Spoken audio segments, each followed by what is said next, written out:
In this bulletin, strong words from Bill Shorten at a Christian conference. More girls kidnapped in Nigeria. And Adventist pastor Litovchenko released in Ukraine. This is InFocus Christian News and Current Affairs. Hi, it's great you could join us for this week's edition of Record in Focus. Coming up after the news bulletin, I'll be chatting with the Australian Christian Lobby's Lyle Shelton. He's in recovery mode after last weekend's national conference.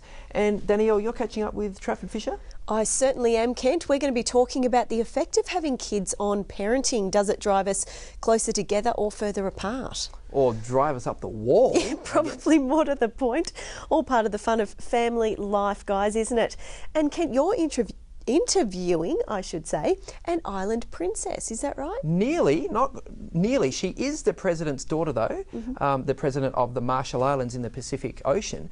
It's just one of the many low-lying island nations that are having their very survival threatened by rising sea levels. Wow, sounds completely interesting. Kent, can't wait for that. But for now, it's off to the news. Let's do it. Thanks, Kent. Australian opposition leader Bill Shorten has used the opportunity of a speech at a Christian gathering to reiterate his support for same-sex marriage. When I hear that people allege that God tells them the marriage equality is the first step to polygamy and bigamy and bestiality, I cannot stay silent. I simply do not agree. Speaking at the Australian Christian Lobby National Conference, Mr Shorten said Australia's current marriage laws are discriminatory and should be opened up to include same-sex couples. According to news.com.au, Bill Shorten and his Labor Party colleagues have agreed that a conscience vote would be appropriate if changes to the Marriage Act were to come before Parliament. And although the Liberal Party has previously voted against same-sex marriage in a bloc, there's discussion about them allowing a conscience vote in the future. And later in the program, we'll be chatting with Lyle Shelton from the Australian Christian Lobby about the conference. A former Qantas employee is taking the airline to court over what has been described as months of bullying over her choice to wear a crucifix. According to the Herald Sun, Georgina Sarakoudis says she wore a crucifix on a necklace with her Qantas uniform for 19 years without any trouble. But when uniform changes were introduced late last year, her superiors began to insist she remove the necklace. Ms Sarakoudis says it's discriminatory that religious headscarves are allowed as part of the Qantas uniform, while other visible expressions of belief are not. Qantas says employees are welcome to wear religious jewellery so long as it's out of sight under their uniforms. The tribunal hearing is continuing. Australian Prime Minister Tony Abbott has officially opened new facilities at Sydney Adventist Hospital. Flanked by both the federal and New South Wales health ministers, Mr Abbott was effusive in his praise of the Adventist Church, the hospital and its place in Australia's healthcare system. Stage 1 of the major redevelopment project includes a new maternity wing and new operating theatres, as well as significantly increasing the hospital's bed capacity. Future facilities include an integrated cancer centre and an expansion of the hospital to cater for 300,000 patients per year by 2024.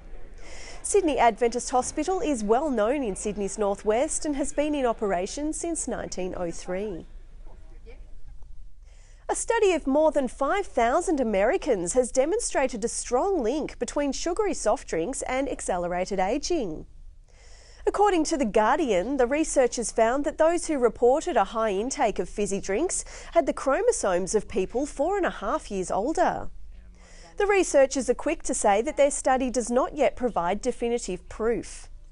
But they say that the spike in blood sugar from soft drinks and associated oxidation and inflammation is the perfect storm for increased degrading of the DNA.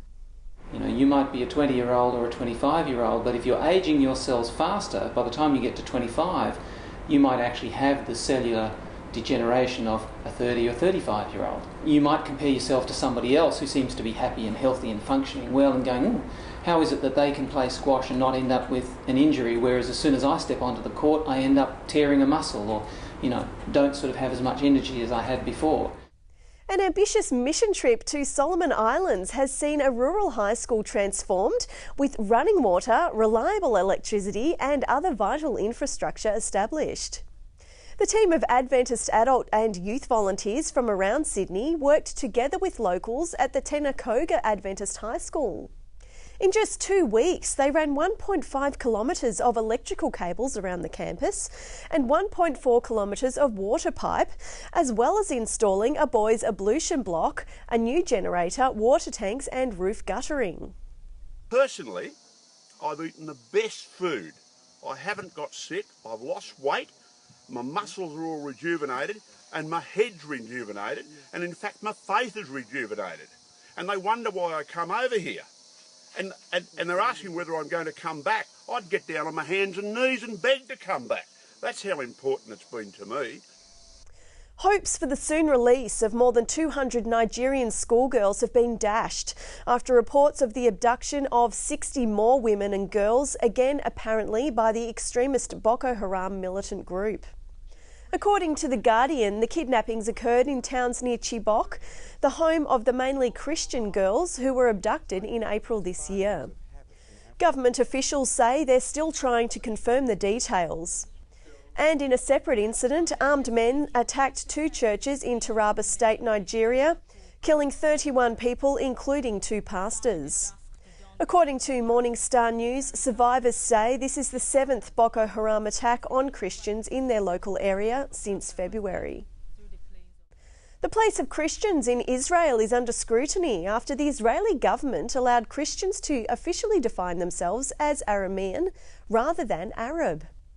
The controversial move has the support of a vocal minority of Christians, including outspoken Greek Orthodox priest Gabriel Nadaf. Father Nadaf says local Christians need to reclaim their original culture and identity as speakers of Aramaic, the language of Jesus, which was spoken for centuries before the Arab-Muslim invasion. According to the Christian Science Monitor, most of Israel's Christians disagree. They say it's important for Israel's Arab minority to stand together, both Christian and Muslim. In a reminder of an often forgotten chapter of Christian history, the remains of 2 church buildings have been unearthed by archaeologists in Russia, not far from the Kazakhstan border. According to Live Science, the stone churches were found in ruins of the ancient Mongol city of Ukek, which was established by the grandson of Genghis Khan in the 1200s AD. The Mongol Empire was famously tolerant of different religions, including Nestorian Christianity, which had already been established as far east as China in centuries before Genghis Khan. A number of Christians held positions of influence in the Mongol Empire, and judging from some of the artefacts found in Ukek's Christian quarter, some were quite wealthy. And still in the region, good news from Ukraine, where abducted pastor Sergei Litovchenko has been released after 20 days in captivity. Pastor Litovchenko was taken by unidentified armed men in late September while he was serving communion at the Horlivka Seventh-day Adventist Church in eastern Ukraine. Adventist News Network reports that Pastor Litovchenko is in good health and that his congregation and family members are saying thank you to everyone who has been praying for him. Church leaders also say that prayers need to continue for believers living in areas of conflict around the world.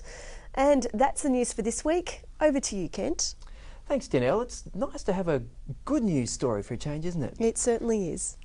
Stay with us. I'll be back in just a moment with Lyle Shelton and Politics in Focus. See you in a sec.